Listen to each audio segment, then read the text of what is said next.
Welcome to the deep dive. You've given us your sources, and well, our job is to dig in and pull out the key stuff to get you informed fast. Exactly. And today we're diving into something really practical, how to get better at English conversation.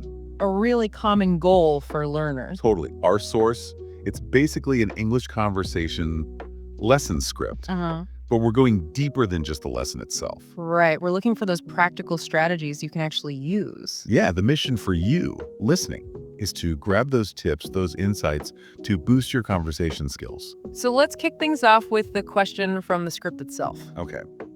Do you prefer village life or city life? Just, take a second to think about your answer. It's a good way into this whole topic. It really is. And, what's interesting is how the script starts by showing, not just telling the value of listening. It's not just about grammar rules or lists of words, is it? It's about tuning in to how real conversations actually, sound and feel. Right. Like listening to this chat they have about villages versus cities. You pick up more than just the vocabulary. You absolutely do. You're hearing the rhythm, the intonation, how people actually put sentences together when they're talking naturally, not like reading from a textbook. And the script gives us that example straight away with Emma and Jake. They're not just listing facts. No, they're reacting to each other, asking follow-up questions, sharing how they feel about it. Let's look at that a bit closer. Notice how new words just kind of pop up naturally. Yes, like pros and cons. It doesn't just appear. No, it's immediately explained, advantages and disadvantages. And that's so much better than just memorizing a word in isolation, right? You see it used, you get the meaning from the flow, it sticks. Definitely. Okay, so let's break down how they keep that conversation going, the mechanics of it. Good idea. Look at the start. Emma says, "Hi, Jake. How you doing today?" Simple stuff. But important. It sets a friendly tone. Then she asks that open question. What do you think about it? The open-ended question. Mm. Crucial. Why is that so key, do you think? Well, it invites more than just a yes or no, doesn't it? What do you think?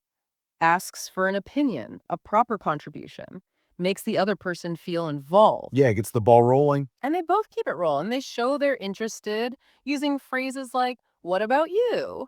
Or even just pausing, letting the other person jump in. And it's not just listening, it's active engagement. They state their preferences clearly, but also why. Right. Jake likes the village because it's peaceful, closer to nature. Emma brings in her experience of living in both. So it's not just, I like villages, it's, here's why I like villages, giving reasons. Exactly. And even when they don't totally agree, notice how respectful they are. Yeah, I completely agree. Or that's a good point. Those little phrases signal, I'm listening, I hear you, I value what you're saying. It keeps the conversation positive. And then boom, a smooth shift. They start talking about pets. Yeah, it doesn't feel weird or abrupt. No, it just flows naturally, like real conversations do. They wander a bit. And again, different views. Emma's not sure about pets. Jake talks about companionship, stress relief. A nice little debate, almost. Yeah. But friendly. How does being able to shift topics like that help? Well, it keeps things dynamic, prevents it from feeling like an interview or, too rigid. A good conversation often explores different avenues. The skill is making that transition feel natural, maybe linking it somehow. And the script even includes that bit about the breakup, which feels quite personal. And that really highlights something important, doesn't it? That good conversation isn't just about facts or opinions. Absolutely. It's about connection, empathy, support. Those phrases like, "Oh no, Jake, I'm really sorry to hear that," offering comfort. That's a huge part of communicating effectively in any language. It really is. It reminds us language is fundamentally about connecting with other humans. Okay, so the script also gives some very concrete practice tips. We should probably look at those. Yes. The practice tips section. Okay, first one. Talk to yourself in English throughout your day. Now that might sound odd. It might. It might feel a bit strange at first. Yeah, like if you're already feeling self-conscious, how do you even start doing that? Well, think of it like practicing scales on a piano, maybe. It's low stakes practice. You're just getting your brain and mouth used to forming English sentences, trying out words. Without worrying about someone listening. Exactly. No pressure. You could just narrate what you're doing. Okay, now I'm making coffee. Or describe things you see. That's an interesting building. It builds fluency and confidence sort of behind the scenes. Okay, that makes sense. And the next tip, recording your voice. Ah, yes. The one everyone loves to hate initially. Yeah, hearing your own voice could be Yeah. jarring.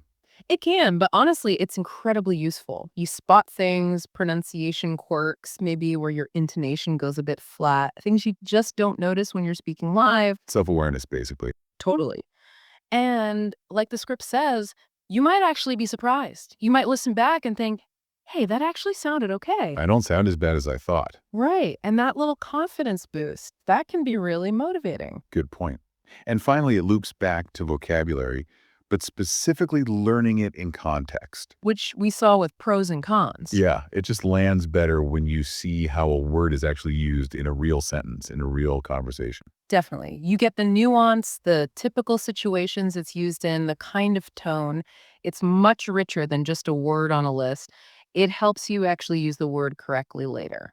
So, wrapping this up then, what are the main things for you, the listener, to take away from this deep dive? Well, first, I'd say really value listening. Pay attention to how natural conversations flow, how people react, the little strategies they use. Uh-huh. And second, actively look for those key elements, how people start talks, share opinions with reasons, agree, disagree politely. And transition between topics. Right. Observe it all. And then, those practical tips. Seriously, think about trying the talk to yourself thing. And maybe brave the voice recording. Even if it feels weird. Especially if it feels weird. It often means you're pushing your comfort zone, which is where learning happens, and keep building vocabulary through context. Yeah. Ultimately, getting better at conversation, it's an active thing, isn't it? You've got to listen, practice, and build that confidence. It's a journey, for sure. Okay, so here's a final thought for you to take away. Think about the last English conversation you had, or just imagine one. Can you pick out one specific thing, maybe a phrase, maybe a technique, like asking an open question, just one thing from our discussion today that you could deliberately try next time? Just focus on one small thing. Yeah.